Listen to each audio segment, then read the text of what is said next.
Hi everyone, welcome to the Menobalance Celebration of Change show.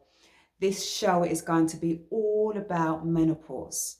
We're going to have people that's going to share their experiences with menopause. We're going to talk about alternative therapy that could be used. We're going to get professionals on board that can give us information of things that we can do with regards to the change. And how can we start to celebrate and love the menopause? This is what this show is about.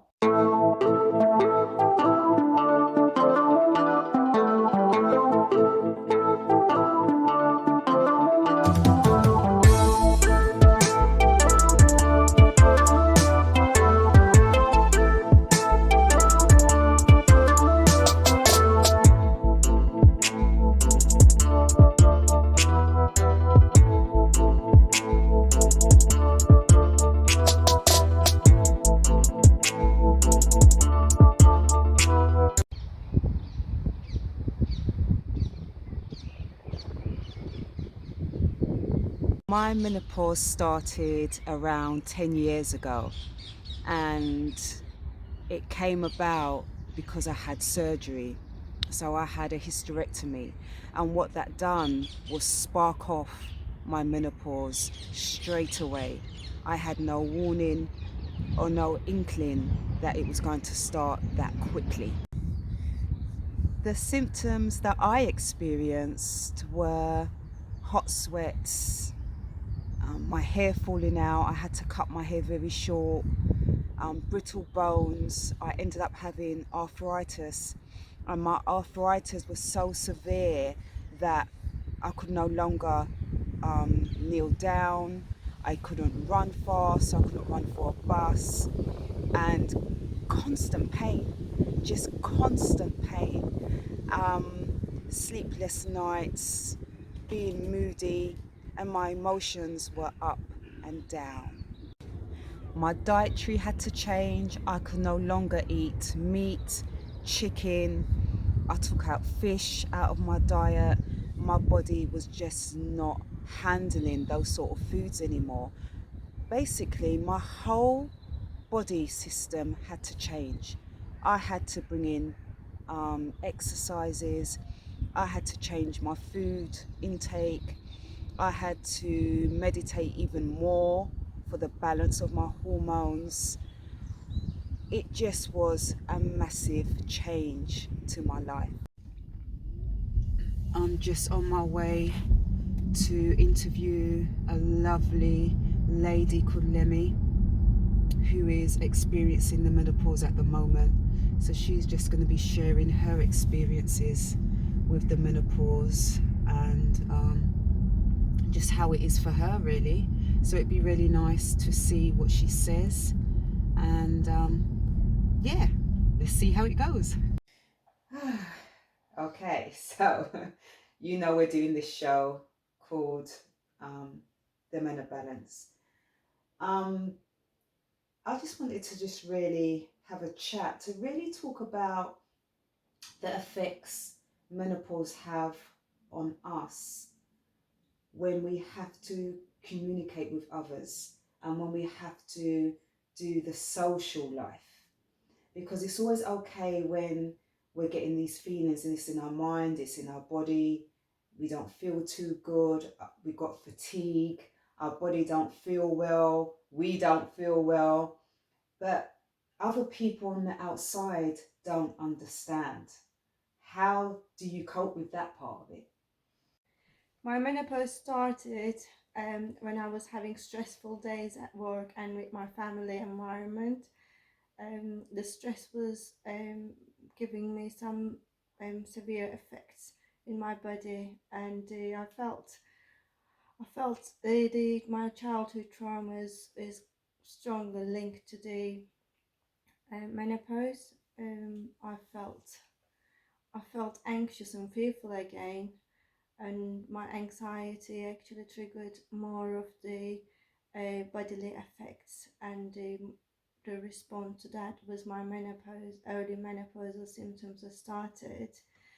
Sometimes we feel stressful days doesn't really affect our body, but stressful days and the pain we cause to ourselves with our socials and with our family issues directly affecting our menopause, and that is actually triggering the menopausal symptoms. I realized that my hot flushes, my sleepless night, mood swings, and the sweats or wooden nights were getting unbearable. Um, it was like many times I had to wake up and had a shower and go back to sleep, and then the sleeps were actually very broken sleeps. It affected my daily life again.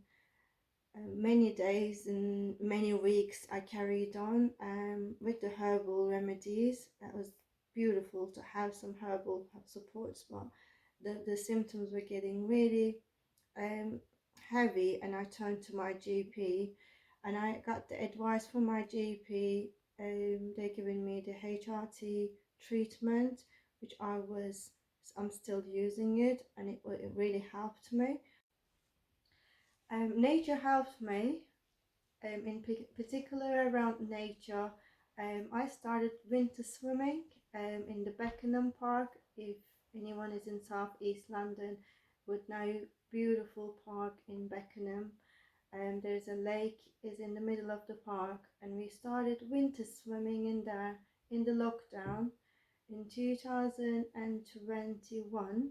I started my lake swimming, and it was degree of 6. um, Helped me going through heavy symptoms, and it's a beautiful park and beautiful lake, and I would carry on for the rest of my life. I cut down and I exercised more. So I walked more. Park walk. Nature is always helping. Nature is always there for us to support us. They don't expect anything from us. They actually give us more than they take from us. So the balances are important. So yeah, taking so much from nature and natural remedies and natural life and natural diet. Yeah. With no Wonderful. process, Yeah. no processed food, and no processed environment either. Yeah. Good. Good. Excellent. Well, thank you. Thank you for taking part, and yeah, thank you so much.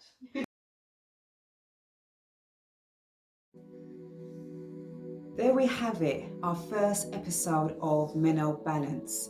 Thank you so much, Lemmy, for your experiences and sharing your journey with the menopause.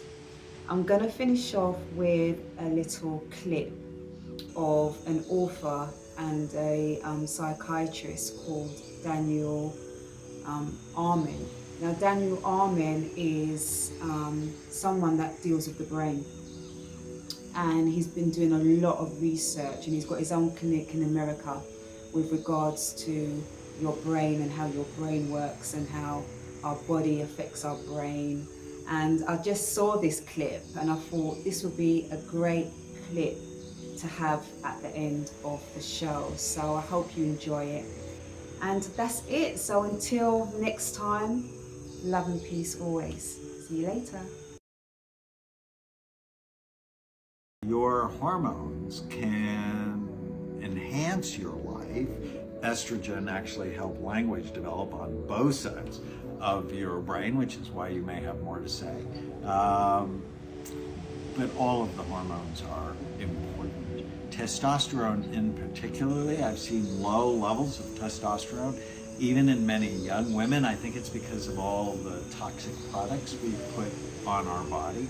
And one interesting thing about hormones that most women don't know, progesterone, which helps you feel calm, think of it as the brain's natural value, it drops about 10 years before women go into menopause. So about the age of 40, a lot of women just start feeling anxious and they have trouble sleeping and they're more irritable and they don't really understand it, so they start drinking more alcohol or smoking more pot, and or they end up on antidepressants and sleeping medications and anti-anxiety medications, and I just go, get your progesterone measured about day 19, 20 of your menstrual cycle, and a little natural progesterone can just do what